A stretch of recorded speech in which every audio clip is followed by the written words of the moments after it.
सभापति महोदय, इस सदन में मैं एक महत्वपूर्ण विषय पर चर्चा करना चाहता हूं।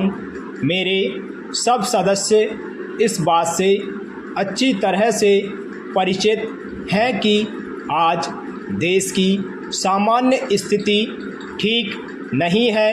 देश में बेकारी की समस्या दिन प्रतिदिन बढ़ती जा रही है और इसको रोकने के लिए सरकार की तरफ से कोई ठोस कदम अभी तक नहीं उठाए गए हैं। वैसे भी सरकार के सामने इस अवसर पर कई समस्याएं हैं, जिसके कारण सरकार बेकारी को दूर करने के कार्य पर कोई ध्यान नहीं दे पा रही है। यदि इस भयंकर समस्या की ओर सरकार ने उचित समय पर ध्यान नहीं दिया और बेकारी को दूर करने के लिए कोई कदम नहीं उठाए तो देश का बेरोजगार वर्ग क्रांति के रास्ते पर बढ़ सकता है।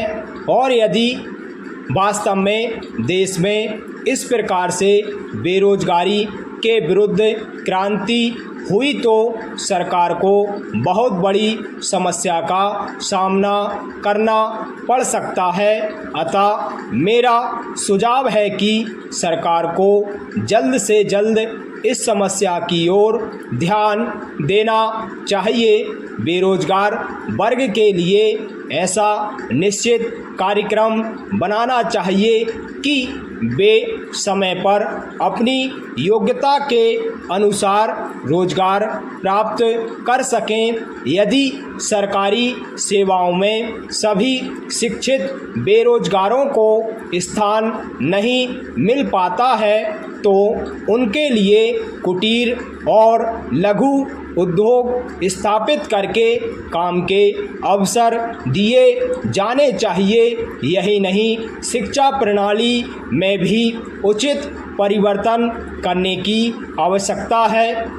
भारत जैसे देश में ऐसी शिक्षा दी जानी चाहिए ताकि युवा वर्ग कुटीर उद्योगों और लघु उद्योगों की ओर रुचि रखे और तकनीकी काम में भाग लेकर बेरोजगारी को दूर करने के साथ साथ देश को खुशहाल बनाने में भी अपना सहयोग दे सके। पैरा महोदय, अब मैं देश में फैले भ्रष्टाचार की ओर आपका और सदन में उपस्थित सभी सदस्यों का ध्यान आकृष्ट करना चाहता हूं। आप सब सदस्यों को मालूम ही है कि आवश्यक वस्तुओं के मूल्यों में लगातार वृद्धि होती जा रही है। मूल्य वृद्धि के इस समय पर सरकार की ओर से कोई विशेष नियंत्रण नहीं रखा जा रहा है। परिणाम स्वरूप देश की जो आम जनता है उसे बड़ी परेशानी का सामना करना पड़ रहा है। व्यापारी वर्ग मुनाफाखोरी की ओर बढ़ता जा रहा है और आम जनता महंगाई से दबती जा रही है।